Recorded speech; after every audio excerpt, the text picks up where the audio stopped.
ਸੋ ਗੁਰਮਰ ਜੀ ਪਹਿਲਾਂ ਕਿੰਨਾ ਵਜਨ ਸੀ ਤੁਹਾਡਾ ਆਪਰੇਸ਼ਨ ਤੋਂ ਪਹਿਲਾਂ? ਮੇਰਾ ਜੀ 157 ਕਿਲੋ 157 157 ਕਿਲੋ। ਹਾਂਜੀ। ਹੁਣ ਕਿੰਨਾ ਹੈਗਾ? ਹੁਣ 78 78 ਕਿਲੋ। ਹਾਂਜੀ 78। ਅੱਛਾ, ਕਿੰਨੀ ਦੇਰ ਹੋ ਗਈ ਤੁਹਾਡੇ ਗੈਸਟ੍ਰਿਕ ਬਾਈਪਾਸ ਹੋਏ ਨੂੰ? ਮੇਰਾ 15 ਦਸੰਬਰ 2009 ਚ 15 ਦਸੰਬਰ 2009 ਚ ਹੋਇਆ ਸੀ। ਅੱਛਾ, ਹੁਣ ਹੈਗਾ 2011 ਸਤੰਬਰ। ਹਾਂਜੀ। ਤਕਰੀਬਨ 2 ਸਾਲ ਹੋਣ ਵਾਲੇ ਆ, ਸਮਝ ਲਓ, ਹੈ ਨਾ। So it has been like 2 years। ਹਾਂਜੀ। ਅੱਛਾ, so how do you feel about surgery? ਕਿਵੇਂ ਤੁਹਾਨੂੰ ਲੱਗਿਆ ਵੀ ਆਪਰੇਸ਼ਨ ਦਾ ਜਿਹੜਾ ਹੁਣ ਤੁਹਾਨੂੰ ਇਸ ਵੇਲੇ ਕੋਈ ਕਮਜ਼ੋਰੀ ਮਹਿਸੂਸ ਹੁੰਦੀ ਆ? ਬਿਲਕੁਲ ਨਹੀਂ ਹੁੰਦੀ, ਕੋਈ ਕਮਜ਼ੋਰੀ ਨਹੀਂ ਹੁੰਦੀ।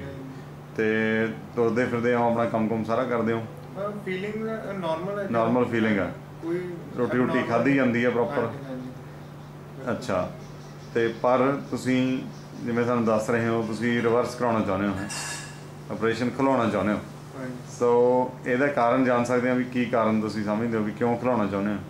ਬਸ ਮੈਂ ਮੈਂਟਲੀ ਮੇਰੇ ਮਨ 'ਚ ਇਹ ਹੈ ਕਿ ਮੈਂ ਬਾਡੀ 'ਚ ਅਬਨੋਰਮੈਲਿਟੀ ਨਹੀਂ ਰੱਖਣਾ ਚਾਹੁੰਦਾ।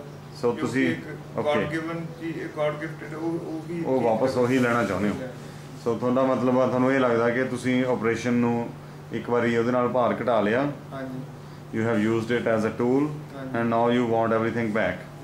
ਸਾਰਾ ਵਾਪਸ ਚਾਹੁੰਦੇ ਹੋ ਹੁਣ ਤੁਸੀਂ। ਬਟ ਜਿਵੇਂ ਤੁਹਾਨੂੰ ਅਸੀਂ ਦੱਸਿਆ ਬਈ ਓਕੇ, ਜੇ ਤੁਸੀਂ ਚਾਹੁੰਦੇ ਹੋ we will go ahead and do it, but the thing is ਕਿ ਤੁਸੀਂ ਜਿਹੜਾ weight ਦੁਬਾਰਾ ਤੁਹਾਡੇ ਗੇਨ ਕਰਨ ਦੇ ਚਾਂਸਸ ਨੇ, there are very high chances, ਕਿਉਂਕਿ ਜਦੋਂ ਆਪਾਂ ਆਪਰੇਸ਼ਨ ਵਾਪਸ ਕਰ ਦੇਣਾ ਤਾਂ ਤੁਸੀਂ ਭਾਰ ਦੁਬਾਰਾ ਤੁਹਾਡਾ ਗੇਨ ਹੋਣਾ ਸ਼ੁਰੂ ਹੋ ਜਾਣਾ।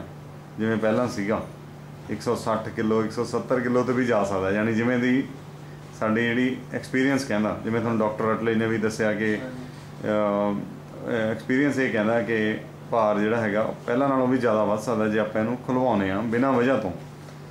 ਬਟ ਜੇ ਤੁਸੀਂ ਬਹੁਤ ਜ਼ਿਆਦਾ ਐਕਸਰਸਾਈਜ਼ ਕਰੋਗੇ, ਬਹੁਤ ਹੀ ਜ਼ਿਆਦਾ ਜਿਮ ਕਰੋਗੇ, ਡੇਲੀ ਆਪਣੇ ਆਪ ਨੂੰ ਚੇਂਜ ਹੀ ਕਰ ਦੋਗੇ, ਠੀਕ ਆ, then it's a different story. But then it depends ਤੁਸੀਂ ਕਿੰਨਾ ਖਾਂਦੇ ਹੋ, ਕਿੰਨੀ ਐਕਸਰਸਾਈਜ਼ ਕਰਦੇ ਹੋ, which is very difficult to calculate. ਜਿਵੇਂ ਤੁਹਾਨੂੰ ਕਿਉਂਕਿ ਪਹਿਲਾਂ ਵੀ ਵਧਿਆ ਹੀ ਆ ਭਾਰ ਤਾਂ। So we just wanted to make it clear, ਠੀਕ ਆ। ਸੋ ਇਹ ਤੁਹਾਨੂੰ ਕਲੀਅਰ ਆ ਨਾ, ਇਨ ਕੇਸ ਭਾਰ ਵੱਧ ਸਕਦਾ ਬਾਅਦ 'ਚ। ਤੇ ਬਟ ਯੈਸ, ਕੈਲਸ਼ੀਅਮ ਵਿਟਾਮਿਨ ਵਗੈਰਾ ਤੁਸੀਂ ਖਾਂਦੇ ਰਹੇ ਹੋ ਹੁਣ ਤੱਕ? ਪ੍ਰੋਪਰ ਖਾਂਦੇ ਰਹੇ ਹੋ? ਆਪਾਂ ਟੈਸਟ ਵੀ ਕਰਦੇ ਰਹੇ, ਵਿੱਚ ਮਿਸ ਵੀ ਹੋ ਜਾਂਦੇ ਸੀ, ਪਰ ਮੈਨੂੰ ਕਦੇ ਡੈਫੀਸ਼ੀਐਂਸੀ ਹੋਈ ਨਹੀਂ। ਆਪਾਂ ਟੈਸਟ ਵੀ ਕਰਦੇ ਰਹੇ ਹਾਂ, ਤੁਹਾਡੇ ਕਦੀ ਕੋਈ ਡੈਫੀਸ਼ੀਐਂਸੀ ਆਈ ਨਹੀਂ ਹੈਗੀ। ਚਿਕਨ ਵਗੈਰਾ ਵੀ ਖਾਂਦੇ ਰਹੇ ਹੋ ਤੁਸੀਂ? Chicken, egg? ਓਕੇ, ਫਿਰ ਵੀ ਭਾਰ ਤੁਹਾਡਾ ਵਧਿਆ ਨਹੀਂ? ਕਦੋਂ ਕਦਾ ਭਾਰ ਰੁਕਿਆ ਹੋਇਆ?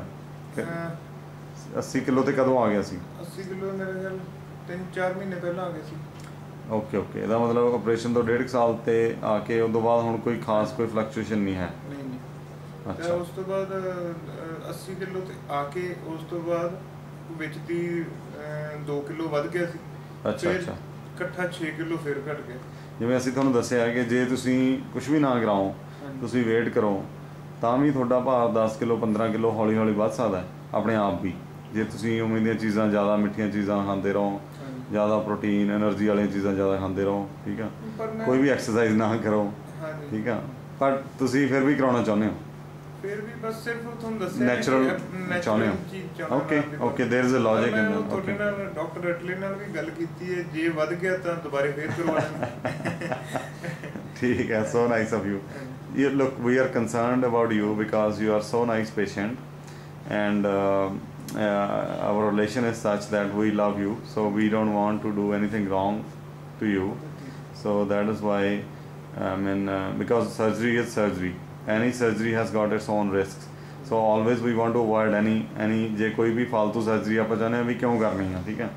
ਬਟ ਹੁਣ ਇਹ ਆ ਕਿ yes, it's your option if you want ਕਿ ਵੀ ਮੈਂ ਤਾਂ ਕਰਾਉਣਾ ਹੀ ਆ, ਠੀਕ ਆ, ਵੀ ਵਿਲ ਗੋ ਹੈਡ, ਠੀਕ ਹੈ।